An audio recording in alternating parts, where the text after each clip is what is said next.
السلام علیکم friends, welcome to my channel novel کہانی۔ کیسے ہیں آپ لوگ؟ امید ہے آپ لوگ خیریت سے ہوں گے۔ آج ہم شروع کریں گے جانے ادا پر دل ہارے کی سیکنڈ لاسٹ ایپیسوڈ۔ تو چلے جلدی سے شروع کرتے ہیں۔ شروع کرنے سے پہلے میرے چینل کو لائک اور سبسکرائب ضرور کر دیجیے گا۔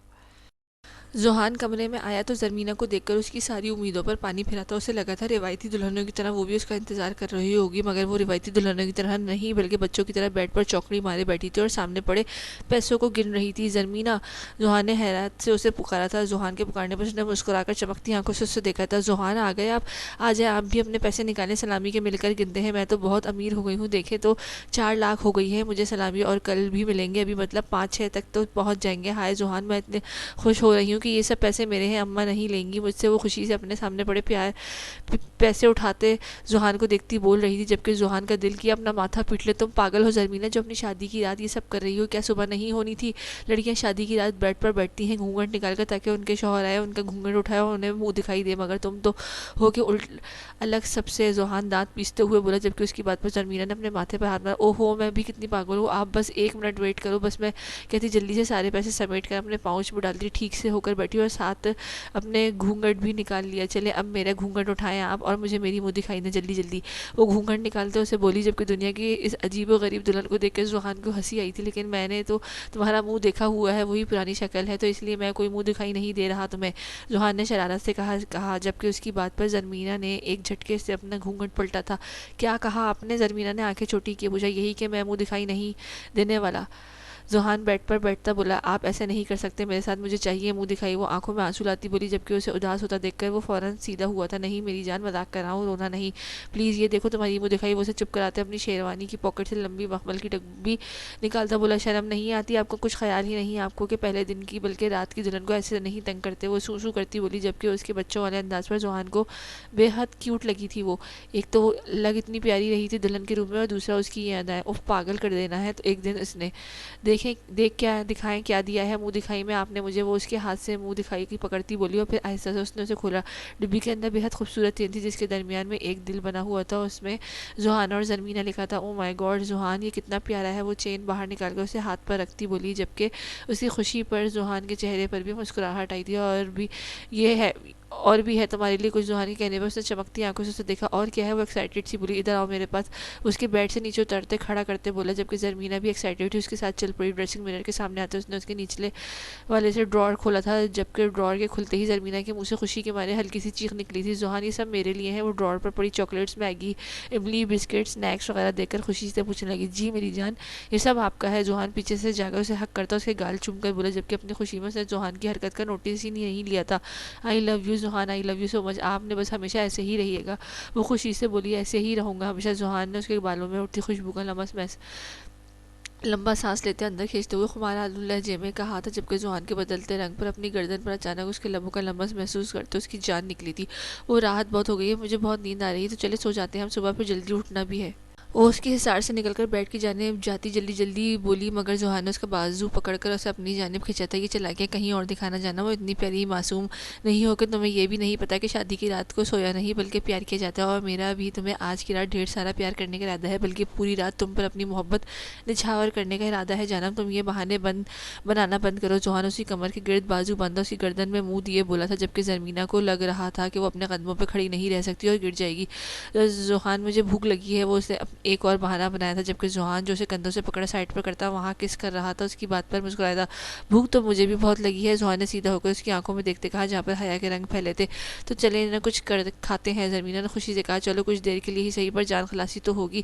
بالکل جانم، کھانا تو ہے مجھے، مگر کھانا تو نہیں کھا بلکہ تمہیں۔ ذوحان کے کہتے ہی اس کے ہونٹوں کو قید کر لیا تھا، وہ فل شدت سے اس کے ہونٹ چوم رہا تھا، جبکہ زرمینہ کو لگ رہا تھا کہ اگر وہ کچھ دیر اور دور نہ ہوا تو اس کا سانس بند ہو جائے گا۔ اس کے ہونٹوں کو بخشتے وہ پیچھے ہٹا تو جان نثار نظروں سے اس کے شرمائے چہرے کو دیکھا۔ تم تو کہتی تھی کہ میرے شوہر نے مجھ سے شرمانا ہے، مجھے سے پناہ مانگنی ہے، مگر یہاں تو مجھے کچھ بھی ایسے اظہار نظر نہیں آیا کہ تم سے پناہ مانگوں اور شرماؤں، بلکہ تم شرما رہی ہو، حالانکہ تم کہتی تھی کہ تمہیں شرم نہیں آتی۔ ذوحان کی شرارت سے کہنے پر اس کو ایک دم سے شرم دور ہوئی تھی، اور اس نے آنکھیں پھاڑے اسے دیکھا تھا۔ آپ کو کیسے پتا یہ سب؟ اس نے حیرت سے پوچھا۔ میں نے تمہاری باتیں سنی تھی۔ ذوحان کے جواب پر زرمینہ کا دل کیا کہ زمین پھٹے اور وہ اس کے اندر سما جائے۔ میں مذاق کر رہی تھی، وہ نظریں چراتی مسکراتی بولی پر میں مذاق نہیں کرتا جانا، تمہیں کہا تھا کہ میں تمہیں یارم بن کر دکھاؤں گا، تو تیار کر لو خود کو، کیونکہ میں واقعی یارم بننے والا ہوں، کسی بھی وقت میرا رومانٹک موڈ آن ہو سکتا ہے اور تمہاری نازک جان کو ہی مشکل ہونی ہے۔ وہ آنکھ دبا کر کہتا، اس کو قریب کرتے پیچھے سے اس کی ڈوریاں کھول چکا تھا۔ ذوحان زرمینہ نے آنکھیں زور سے بند کرتے کہا، جبکہ ذوحان نے اس کو یوں آنکھیں بند کرنے اور کپ کپانے پر قہقہ لگایا تھا۔ نہیں جی ہاں جانا، وہ اسے کہتے گود میں اٹھا چکا تھا اور بیڈ کی جانب لے کر جانے لگا، جبکہ زرمینہ خود کو اس کی جان لیوا قربت کے لیے مینٹلی تیار کرنے لگی۔ اسے اب پتہ چل رہا تھا کہ صرف یارم جیسا شوہر کو مانگنا آسان ہے، مگر جب واقعی رومانٹک شوہر ملے تو جان نکلنے والی ہو جاتی ہے۔ اسے اب روح کی فیلنگ سمجھ میں آ رہی تھی، وہ کیوں یارم کی غربت پر اتنا شرماتی اور گھبراتی تھی۔ حوریہ حدید کی انگوٹھی کہاں ہے؟ وہ حدید کو سلا رہی تھی کہ تبھی ذیشان کے سوال پر پریشان ہوئی تھی۔ وہ مجھ سے گم ہو گئی، 1 ہفتہ ہو گیا ہے، پتہ نہیں کہاں گئی، میں نے دھیان نہیں دیا پہلے مگر بعد میں ملی نہیں۔ وہ شرمندگی سے نظریں جھکا کر بولی، یہ رہی انگوٹھی، اور جانتی ہو مجھے کہاں سے ملی ہے یہ؟ ذیشان نے اس کے سامنے رنگ کرتے پوچھا، جس پر حوریہ نے نام میں سر ہلایا۔ باہر لاؤنج میں پڑے شو پیس گلدان کے پاس سے ملی ہے۔ وہ سوتے ہوئے حدید کی انگلی میں واپس انگوٹھی پہناتا بتانے لگا، سوری مجھے پتہ نہیں چلا۔ وہ شرمندگی سے بولی، it's okay but next time ایسا نہ ہو، کیونکہ یہ رنگ میرے لیے بہت اہم ہے، تو تمہیں اس کا خیال رکھنا ہے، اگلی بار گم نہ ہو، ذیشان نے نرم لہجے میں سمجھاتے کہا، جس پر وہ ہاں میں سر ہلا گئی تھی۔ چلو سو جاؤ تم اب، کیونکہ پھر حدید کے جاگ جانے سے تمہاری نیند بھی خراب ہو جائے گی، اور پھر تمہاری نیند پوری ہونا بھی ضروری ہے۔ ذیشان آگے ہوتے اس کے ماتھے پر بوسہ دیتا بولا۔ اس کی اب روز کی روٹین ہو گئی تھی کہ آتے جاتے بات کرتے وہ حوریہ کے ماتھے پر لب رکھتا تھا۔ شروع میں تو حوریہ کو الجھن ہوتی تھی، مگر پھر اب اسے عادت ہو گئی تھی۔ پچھلے 2 دن جب اسے ذیشان بات نہیں کی تھی، تب بھی وہ اسے ماتھے پر بوسہ ضرور دیتا تھا، اور حوریہ بھی کچھ نہیں بولتی تھی۔ ذوحان نہا کر نکلا تھا۔ جب زرمینہ نہانے کے لیے بھی گئی تھی، وہ شیشے کے سامنے کھڑا اپنے بال بنا رہا تھا، تبھی کمرے کے دروازہ نوک ہوا تھا۔ وہ برش ٹیبل پر رکھتا دروازے کی جانب آیا تھا۔ دروازہ کھلتے ہی سامنے اپنی ماں کو دیکھ کر اس کے چہرے پر مسکراہٹ آئی تھی۔ آئے نا ماں، وہ انہیں اندر آنے کا کہتا خود سائڈ پر ہٹا تھا۔ بیٹا میں تمہیں جگانے ہی آئی تھی کہ اٹھ کر تیار ہو جاؤ اور نیچے آ جاؤ، مگر تم لوگ تو پہلے ہی اٹھے ہوئے ہو۔ حیدر اور سفیان لوگ بھی تقریباً تیار ہی ہیں، زرمینہ تیار ہو تو نیچے آ جانا، کھانے پر سب انتظار کر رہے ہیں۔ وہ اس کے گال پر پیار سے ہاتھ رکھتی بولی، اوکے موم، ذوحان نے مسکرا کر کہا، تم خوش ہو میرا بیٹا؟ وہ اس کی آنکھوں کی چمک دیکھتی بولی، جی بہت زیادہ خوش ہوں۔ ذوحان کے جواب پر انہوں نے ماشاءاللہ کہتے اسے ہمیشہ خوش رہنے کی دعا دی تھی۔ آپ مجھ سے ناراض ہیں؟ ذوحان کے اچانک سوال پر انہوں نے حیرت سے اسے دیکھا تھا۔ میں کیوں ناراض ہونے لگی اپنے بیٹے سے؟ تمہیں کس نے کہا کہ میں ناراض ہوں؟ امی نے حیرت سے پوچھا۔ ایسے ہی خود سے لگا مجھے، کیونکہ میری وجہ سے آپ کا خواب ادھورا رہ گیا نا۔ ذوحان کے جواب کی انہیں کچھ سمجھ نہیں آئی تھی۔ کون سا خواب؟ انہوں نے ناسمجھی سے پوچھا۔ یہی کہ آپ کی خواہش تھی نا کہ زرمینہ کو ارمان کی دلہن بنانے کی، مگر وہ میری دلہن بن گئی، اور آپ جنہوں نے ان دونوں کو شروع سے ساتھ سوچا تھا، اب آپ کو برا تو لگا ہوگا۔ ذوحان کی تفصیل بتانے پر انہوں نے ہلکی سی ہنسی آئی تھی۔ اللہ اللہ ذوحان، تم پاگل ہو گئے ہو کہ میں کیوں اداس ہوں گی؟ اور فضول بات پر میں نے سوچا ضرور تھا ان دونوں کے ساتھ، مگر سب سے زیادہ میری یہ خواہش تھی کہ میری بہو بنے، کیونکہ میری شروع سے وہ میری بہت لاڈلی رہی ہے، بلکہ سب گھر والوں کی، اور اب اس کی شادی تم سے ہوئی ہے تو یقین کرو ذوحان مجھے اتنی خوشی ہوئی ہے کہ کیا بتاؤں۔ اتنی خوشی تو شاید ارمان کی مرتبہ بھی نہیں ہوتی۔ مجھے تو اس بات کی بھی خوشی ہے کہ چلو شرارتی گڑیا نے میرے سریل بیٹے کو ہنسنا تو سکھایا، ورنہ تم تو ہر وقت سنجیدہ ہی رہتے تھے امی کی باتوں پر۔ جہاں وہ مسکرا رہا تھا وہیں ان کی آخری بات پر اس کی شکایتی نظروں سے انہوں نے دیکھا تھا، جس پر وہ کہکا لگا گئی تھی۔ اچھا میں چلتی ہوں، تم لوگ بھی جلدی آؤ نیچے، وہ پیار سے اس کا ماتھا چوم کر کہتی کمرے سے نکل گئی تھی، جبکہ ذوحان بھی کھڑا ہوتا واپس اپنے بال بنانے لگا تھا۔ ولیمے کا فنکشن بہت اچھا گزرا تھا۔ ارمان تو سارا فنکشن ایمن کو دیکھتا رہا تھا، اس کے آگے پیچھے گھومتا رہا تھا۔ بارات کے فنکشن پر بھی اس کا یہی کام تھا، جبکہ اس کی حرکتیں جویریہ بیگم بڑے غور سے دیکھ رہی تھی۔ ایمن تو انہیں بھی پسند تھی، بس ایک بار وہ مانی سے کنفرم کر لیں، پھر ان کا ارادہ ایمن کے گھر رشتہ لے کر جانا تھا۔ حوریہ بیٹا آپ چادر صحیح سے لو اور حدید کو مجھے پکڑاؤ، ویسے بھی وہ سارا دن میں نے اپنی جان کے ٹوٹے کو نہیں پکڑا۔ فائزہ بیگم حوریہ سے حدید کو لینے کے لیے ہاتھ کرتی بولی، جس پر انہوں نے مسکرا کر انہیں حدید پکڑایا تھا۔ حدید کو گود میں لیتے ہی ان کی نظر ان کی چھوٹی سی انگلی میں موجود رنگ پر گئی تھی، اور انہیں لگا تھا کہ ان کا سانس بند ہو گیا۔ ہی کیسے ممکن تھا؟ ان کے اندر سے آواز آئی، یہ انگوٹھی؟ انہوں نے لڑکھڑاتے لہجے میں حوریہ کی طرف دیکھتے پوچھا۔ حدید کی ہے، ذیشان اتارنے نہیں دیتے۔ حوریہ نے بنا ان کی بگڑتی حالت کا نوٹس لیے مسکرا کر کہا۔ ذیشان نے پہنائی ہے اسے؟ انہوں نے ایک اور سوال کیا، جبکہ اس بار حوریہ نے ان کے چہرے کی حیرانگی اور لہجے کی لڑکھڑاہٹ کا نوٹس لیا تھا۔ جی آنٹی، پر آپ کیوں پوچھ رہی ہیں؟ حوریہ نے ناسمجھی سے پوچھا۔ ذیشان کہاں ہے؟ فائزہ بیگم نے بے قراری سے پوچھا، جبکہ حوریہ کو تو ان کی سمجھ نہیں آ رہی تھی۔ وہ سفیان بھائی کے ساتھ گھر گئے ہیں، انکل نے بھیجا انہیں کھانا گھر پہنچانے کے لیے۔ وہ کہہ رہے تھے کہ تم بھی وہیں آ جانا، آنٹی لوگوں کے ساتھ وہیں سے گھر چلیں گے۔ حوریہ کے جواب پر وہ لمبا سانس لیتی ہاں میں سر ہلا گئی تھی، مگر اب ان کے گھر جانے کی جلدی تھی۔ گھر آتے ہی ان کی نظروں نے ذیشان کو ہی ڈھونڈا تھا۔ سحر ہال سے ہی ظہیر کے ساتھ واپس چلی گئی تھی، اس لیے اس کو چھوڑ کر سب لوگ ایک ساتھ ہی پہنچے تھے گھر، اور سب دلہا اور دلہنوں کے سمیت صوفے پر بیٹھے ملازمہ کو چائے کا کہہ چکے تھے، جبکہ ذیشان کو دیکھتے فائدہ بیگم اس کی جانب بڑھی تھی۔ ذیشان سفیان سے بغلگیر ہوتا جانے کا کہتے پیچھے مڑا تو فائدہ بیگم کو اپنے پاس آتا دیکھ کر ان کے قریب گیا تھا۔ ان سے پہلے وہ ان کے آگے سر کرتا پیار لینے کے لیے جھکا، وہ اس کے سامنے اپنا ہاتھ کر چکی تھی جس کی ہتھیلی پر حدید کی رنگ پڑی تھی۔ ارے انٹی، یہ کہاں سے ملی آپ کو؟ کیا پھر سے حدید کے ہاتھ سے گر گئی تھی؟ ذیشان کی انگوٹھی دیکھتے کہا۔ یہ تمہارے پاس کہاں سے آئی ذیشان؟ انہوں نے سنجیدہ لہجے میں پوچھا۔ کیا مطلب کہاں سے آئی؟ یہ میری رنگ ہے آنٹی، میرے چھوٹے ہونے کی ذیشان نے ناسمجھی سے پہلے پوچھتے پھر مسکرا کر بتایا، جبکہ اس کے جواب پر فائدہ بیگم کی آنکھوں سے آنسو آ گئے تھے۔ وہ ایک دم روتے ہوئے اس کے گلے لگی تھی، جبکہ ذیشان ان کے روتے ہوئے اچانک گلے لگنے پر حیران ہوا تھا۔ کیا ہوا آنٹی؟ سالار، میرا سالار، میری جان، تم زندہ تھے، شکر میرے اللہ کا۔ وہ زور زور سے روتی اس سے دور ہوتی اس کا منہ اور ہاتھ چومتے ہوئے بولی۔ ان کے روتے ہوئے بولنے کی آواز پر سب گھر والے بھی ان کی جانب متوجہ ہوئے تھے۔ کیا ہوا فائدہ، کیوں رو رہی ہو؟ دادی جان نے اس کے پاس آتے کہا، جبکہ باقی گھر والے بھی ان کے پاس آ گئے تھے۔ امی دیکھیں، میرا سالار ہمارے سامنے کھڑا ہے۔ مجھے پہلے دن سے ہی ایسا فیل ہوتا تھا جیسے یہ میرا سالار ہے، مگر میں نے خود کو غلط سمجھا، مگر دیکھیں میرا سالار ہی ہے یہ اس دن والا نہیں تھا، میرے اللہ نے بچا لیا تھا میرے بچے کو۔ فائزہ بیگم روتے ہوئے ہچکیوں کے درمیان ذیشان کی طرف اشارہ کرتے بولی۔ ان کے الفاظ پر سب حیران ہوتے، بلکہ ذیشان کو لگا وہ سانس نہیں لے پائے گا۔ پاگل ہو گئی ہو تم فائزہ، ابھی تک تم نے اپنے دماغ میں بات بٹھا رکھی ہے کہ سالار زندہ ہوگا، نکلو اس وہم سے۔ اب تو کھائی سے گاڑی گرنے کے بعد چاہے سالار کی باڈی نہیں ملی تھی، مگر وہ کہیں آس پاس بھی نہیں ملا تھا۔ مانو اس بات کو کہ ہم کھو چکے ہیں اپنے سالار کو۔ ریحان صاحب نے ان کے بازو پکڑ کر ہلاتے کہا، جبکہ وہ روتے ہوئے نہ میں سر ہلانے لگی تھی۔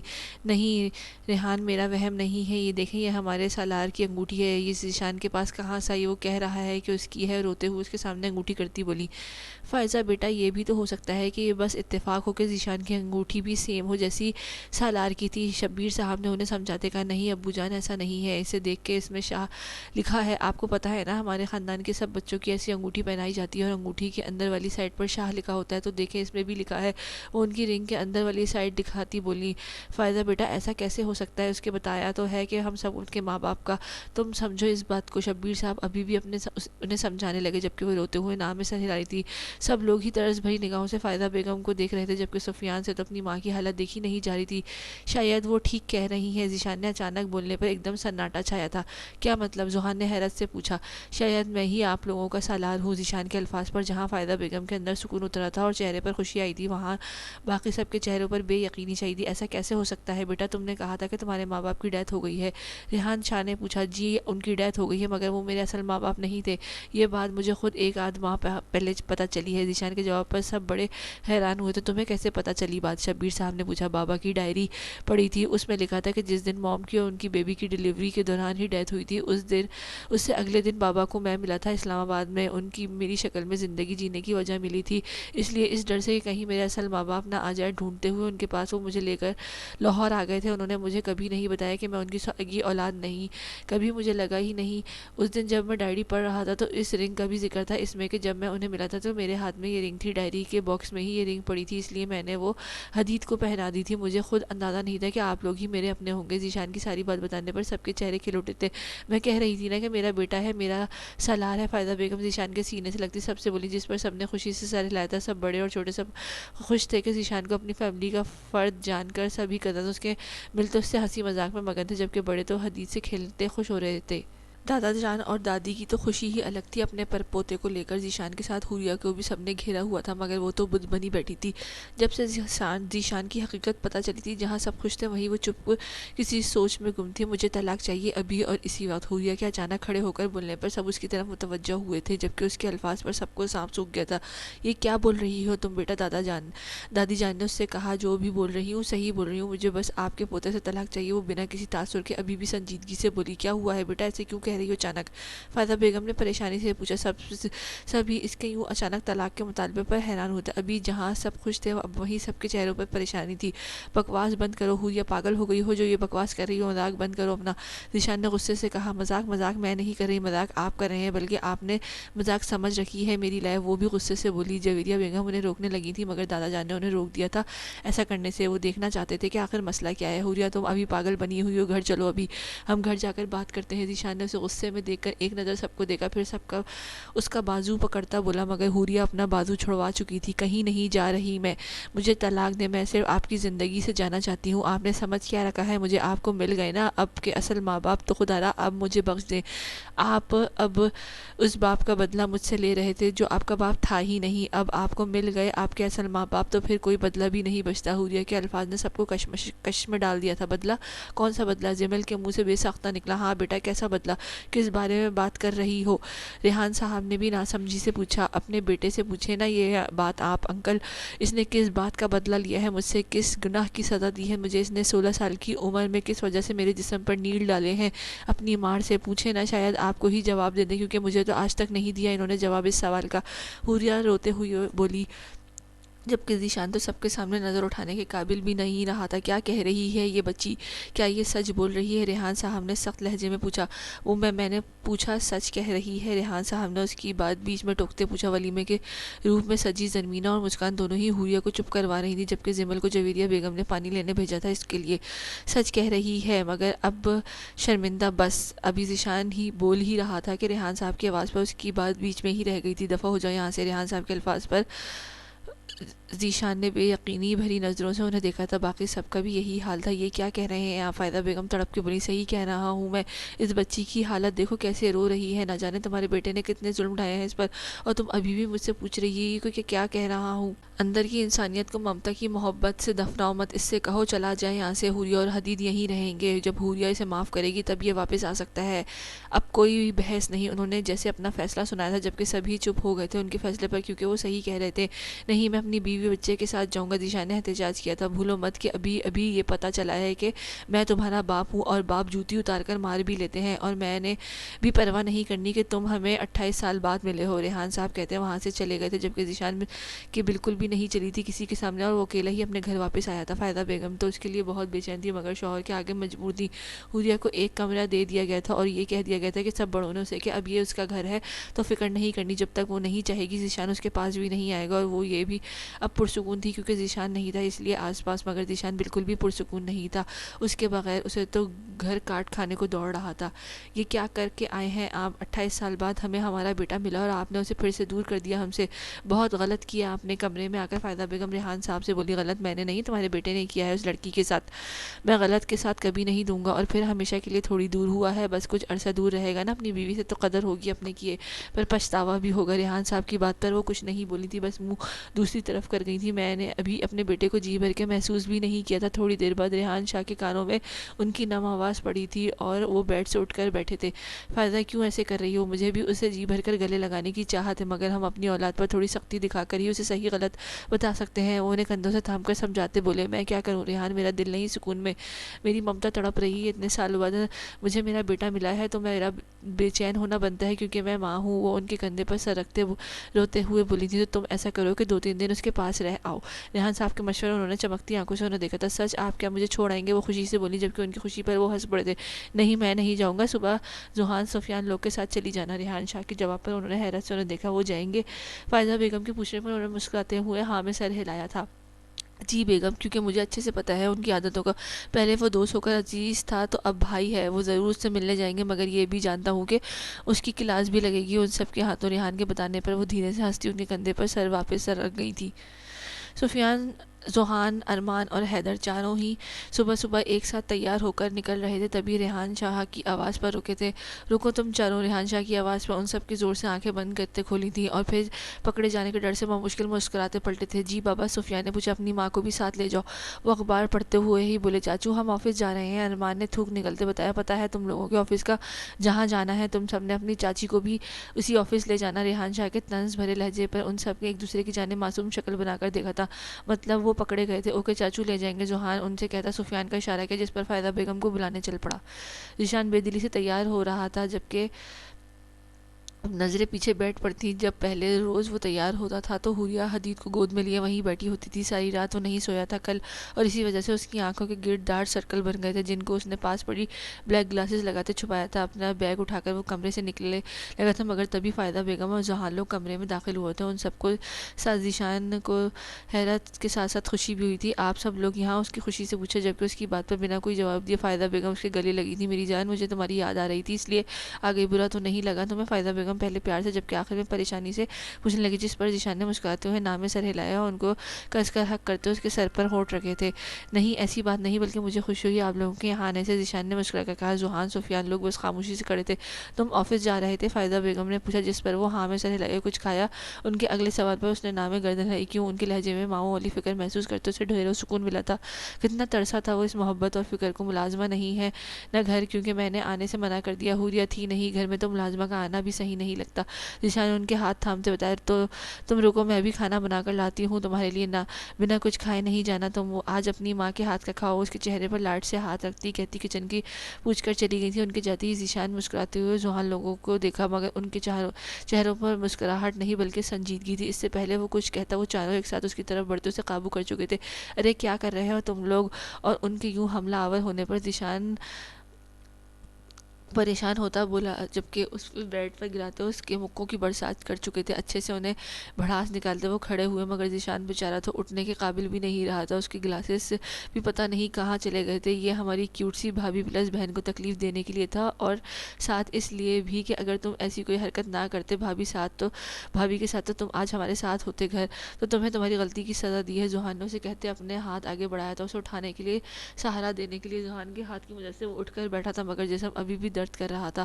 دفع ہو جاؤ کمینوں، بجائے اس کے کہ میری کوئی مدد کرو. کیسے میں سب گھر والوں کو مناؤں اور خاص کر حوریہ کو کیسے مناؤں؟ مگر تم لوگ مجھے ہی مار رہے ہو. جیسے ہی تھوڑا ہوش آیا وہ ان سب پر بھڑکا تھا. ہاں تو ہم کیوں مدد کریں تمہاری؟ خود کرنا اپنی مدد.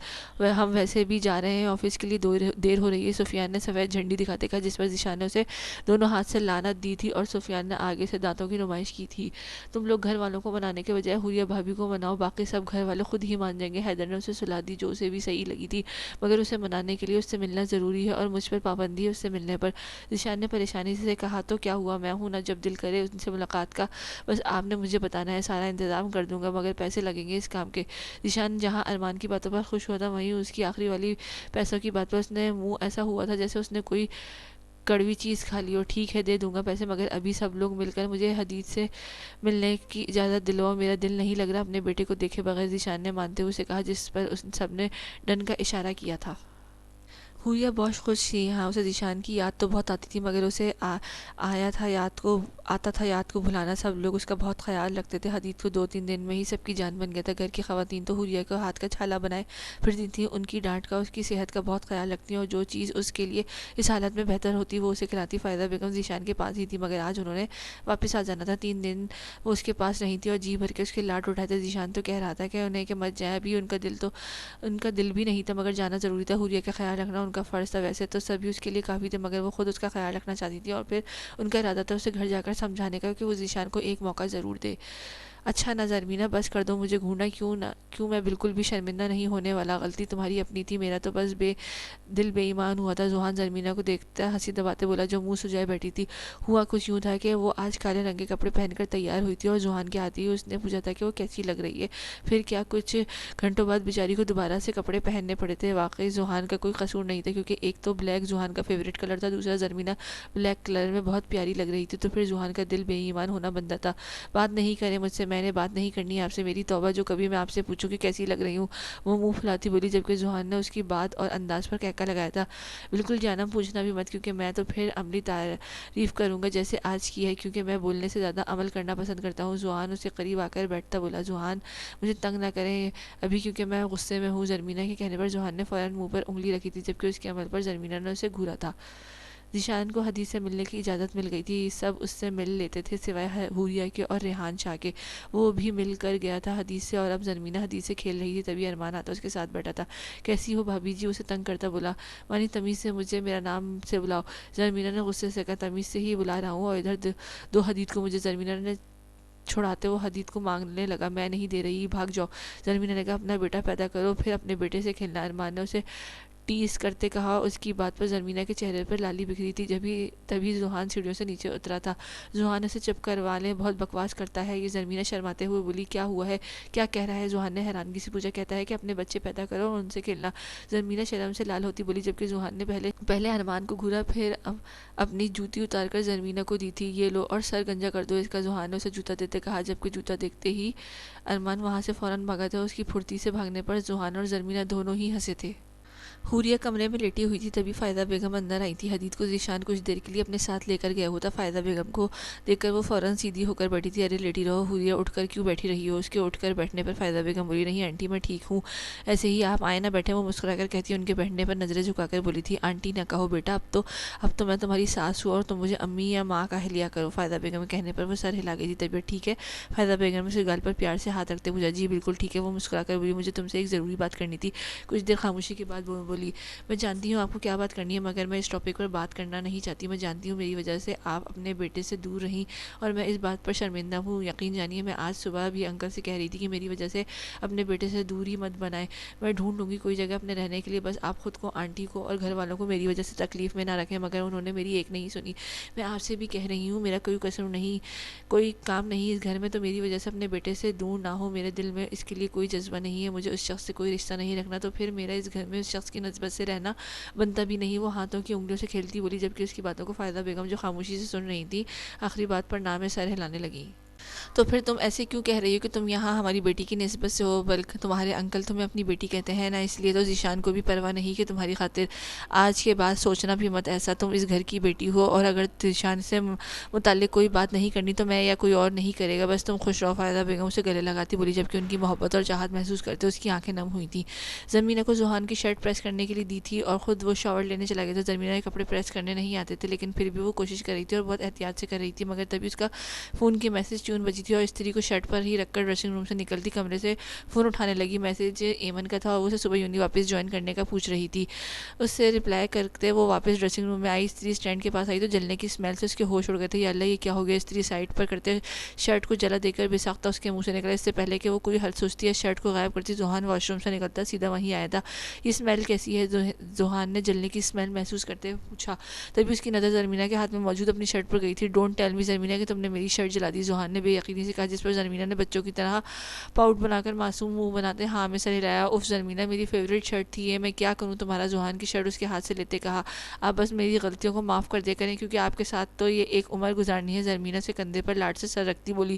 اس کے یوں لاڈ دکھانے پر ذوحان کے چہرے پر مسکراہٹ آئی تھی۔ لاڈ نہ دکھاؤ مجھے، اچھا پتا ہے کہ ڈانٹ سے بچنے کے لیے ایسا کر رہی ہو، ذوحان نے جان بوجھ کر سنجیدہ ہوتے کہا، جبکہ اس کے بات پر زرمینہ سیدھی ہو کر کھڑی ہوئی تھی۔ جی نہیں، کوئی ڈانٹ سے بچنے کے لیے نہیں کہہ رہی، مجھے واقعی آپ سے پیار آ رہا ہے، بلکہ آتا رہتا ہے۔ زرمینہ کے منہ چڑھا کر کہنے پر ذوحان اس پر قربان ہوتا اس کی کمر کے گرد بازو ڈال کر قریب کر چکا تھا۔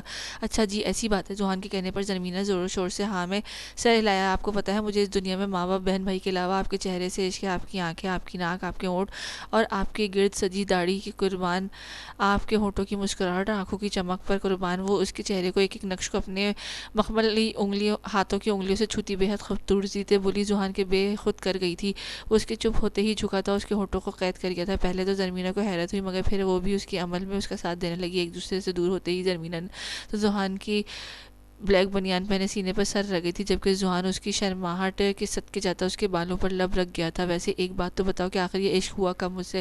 ذوحان نے اس سے پوچھا۔ مجھے خود نہیں پتا، بس اتنا پتا ہے کہ جب سے آپ کے اظہار کے بعد میں نے آپ کو شوہر کے روپ میں سوچا ہے، مجھے تب سے آپ دل میں دھڑکتے محسوس ہوئے، کیونکہ میں نے شروع سے خیالوں میں ہی اپنے شوہر سے محبت کی تھی کہ جو بھی میرا شوہر ہوگا وہی میری محبت اور عشق ہوئے۔ شاید یہی وجہ تھی کہ آپ کے دل کے قریب ہو گئی، کیونکہ آپ سے نکاح کے 2 بول جو پڑھے میں نے۔ زرمینہ سیدھی ہوتی اس کی آنکھوں میں دیکھتی بولی، جبکہ اس کے اس قدر خوبصورت اظہار پر ذوحان کا دل جھوم اٹھا تھا اور وہ واپس اس کے ہونٹوں پر جھک چکا تھا۔ حیدر، میں کہہ رہی ہوں کہ مجھے میرا لیپ ٹاپ واپس کریں، ورنہ مجھ سے برا کوئی نہیں ہوگا۔ حیدر نے مسکان کا لیپ ٹاپ چھپا دیا تھا، کیونکہ وہ ہر ٹائم کورین اور چائنیز ڈرامے دیکھتی رہتی تھی، اس لیے اس نے آج تنگ آ کر اس کا لیپ ٹاپ چھپا دیا تھا، اور اب مسکان اس کے سر پر کھڑی اسے دھمکی دیتی، بولی کیا کرو لوگی، اگر نہ دیا واپس تو حیدر صوفے کی بیک سے ٹیک لگاتے چیلنجنگ انداز میں پوچھا تھا، میں اپنے فلانے کمرے میں چلی جاؤں گی۔ کافی دیر سوچنے کے بعد اسے یہی دھمکی ملی تو دے دی، اور تمہیں لگتا ہے کہ میں تمہیں جانے دوں گا؟ پہلے بھی تم یہ ڈرامے میں گھسی رہتی تھی اور مجھے ٹائم نہیں دیتی تھی، اب تو سارا ٹائم میرے ساتھ گزارو گی۔ میری صبح آفس جاتے وقت میں بتا دوں گی کہاں رکھا ہے تمہارا لیپ ٹاپ۔ حیدر نے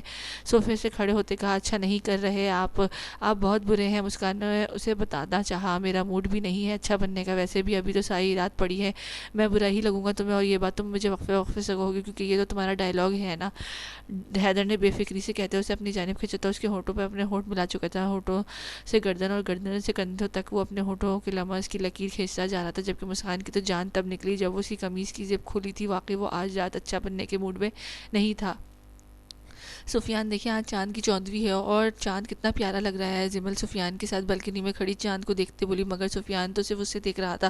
میرا چاند زیادہ پیارا ہے، وہ اس کو نہارتے ہوئے بولا، جبکہ اس کے بولنے پر جمل نے اس کی جانب دیکھا جو اسے محبت بھری نظروں سے دیکھ رہا تھا۔ او ہو ادھر دیکھیں نا، مجھے نہیں دیکھیں۔ جمل اس کا دھیان چاند کی طرف کرتی بولی، مگر سفیان نے نظروں کا زاویہ نہ بدلا، نہیں جب میرا چاند میرے سامنے اور بالکل قریب ہو تو مجھے ضرورت نہیں اس چاند کو دیکھنے کی جو مجھ سے بہت دور ہے۔ سفیان اسے اپنے قریب کرتا بولا، جبکہ اس کے الفاظ پر جمل کے گال لال ہوئے تھے۔ اس کے شرمانے پر سفیان کو اس پر اور پیار آیا تھا، تبھی اس کے چہرے کی گالوں آنکھوں کو چومتا اس کے ہونٹوں پر بھی بوسہ محبت دیا گیا تھا۔ اف سفیان آپ بہت بے شرم ہے، شادی سے پہلے کتنے شریف اور معصوم لگتے تھے، نظر اٹھا کر بھی نہیں دیکھتے تھے، اور اب تو توبہ توبہ۔ جمل اسے کندھے پر مکہ مارتی بولی، جبکہ اس کی بات پر سفیان کا کہکا چھوٹا تھا، ہاں میری دل عزیز بیگم، شادی سے پہلے تو آپ نامحرم تھی اس لیے گریز تھا، مگر اب تو ہر حق ہے آپ پر، اور پھر جب محبوب سامنے ہو اور سارے حق بھی حاصل ہو تو کوئی کافر اور پاگل ہوگا جو شریف رہے۔ سفیان کہتے اس کی گردن میں منہ چھپایا تھا، جبکہ اس کے ہونٹوں کی حرکت اور دہکتے لمس پر جمل نے شرم اور گھبراہٹ سے زور سے آنکھیں بند کی تھیں۔